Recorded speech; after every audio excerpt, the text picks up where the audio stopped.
5.1 iaitu rumusan kajian.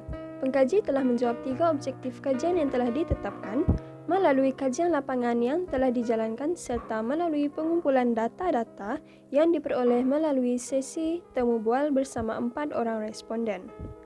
3 objektif kajian pengkaji adalah mengenal pasti apakah cabaran yang dihadapi perusahaan kecil dan sederhana di Serike dalam memasarkan produk sewaktu musim pandemik.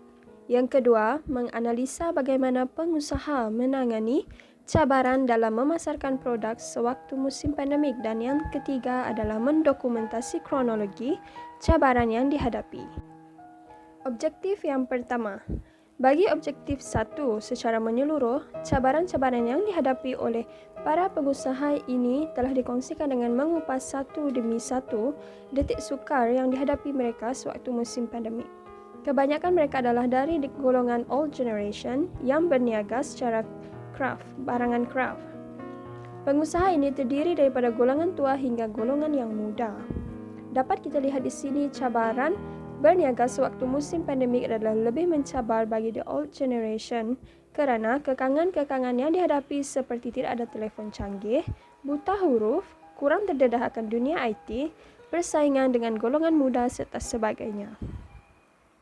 Dalam usaha kita hendak mendekatkan generasi lama kepada generasi baru kini amatlah sukar kerana jurang perbezaan yang amat ketara. Dapat kita rungkai di sini bahawa pemasaran secara atas dan amat perlu untuk dipelajari walaupun hanyalah perkara asas. Objektif kedua, menganalisa bagaimana pengusaha menangani cabaran dalam memasarkan produk sewaktu musim pandemik. Rangkulan daripada analisa ini, pengkaji mendapati bahawa responden telah menggunakan beberapa inisiatif dalam memasarkan produk mereka walaupun tanpa perancangan yang betul dan juga tersusun. Walaupun tidak memiliki gadget yang canggih, namun usaha untuk menjana pendapatan tidak putus begitu sahaja. Sebahagian daripada responden ada yang meminta pertolongan anak-anak mereka untuk memasarkan produk jualan melalui platform media seperti Facebook dan juga WhatsApp. Ada di antara responden ini juga meminta anak-anak mereka untuk membelikan telefon pintar semata-mata kerana mereka ingin mencuba untuk berniaga di atas talian walaupun masih ada halangan kerana anak mereka masih bekerja jauh daripada kawasan Serike. Objektif yang ketiga iaitu mendokumentasi kronologi cabaran yang dihadapi. Perkongsian yang diberikan oleh keempat-empat responden dapat kita simpulkan bahawa keadaan menjadi amat sukar ketika musim pandemik melanda negara kita secara mendadak. Kekangan yang mereka hadapi itu bermula apabila perintah kawalan diperketat sehingga menimbulkan banyak protes dalam kalangan pengusaha kerana hasil pendapatan mereka terjejas teruk.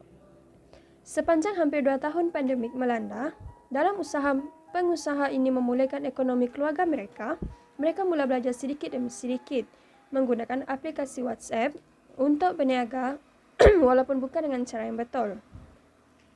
Cabaran-cabaran seperti tidak dapat keluar rumah, ketiadaan kenderaan untuk menghantar barangan jualan kepada pembeli, serta telefon canggih telah menjadi kekangan terbesar buat para pengusaha ini.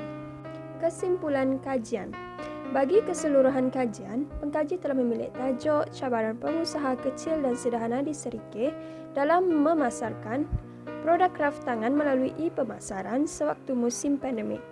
Pada bahagian bab 1, pengkaji telah mengupas bahagian yang penting iaitu bermula daripada pengenalan tajuk, objektif kajian, permasalahan serta persoalan kajian. Perkara ini amat penting sebelum pengkaji meneruskan kajian yang akan dilakukan di Serike. Pada bahagian bab 2 pula, iaitu sorotan kajian ataupun kajian literature, pengkaji telah mendapat akses maklumat melalui internet serta buku-buku ilmiah yang berkaitan dengan pemasaran secara atas talian. Bagi bab 3 pula, pengkaji telah menentukan kaedah kajian iaitu menggunakan kaedah kualitatif bagi memudahkan pengkaji untuk menemubual responden. Melalui bahagian bab 4, segala maklumat, dapatan kajian dan analisis data telah dilakukan oleh pengkaji menggunakan teori naratif.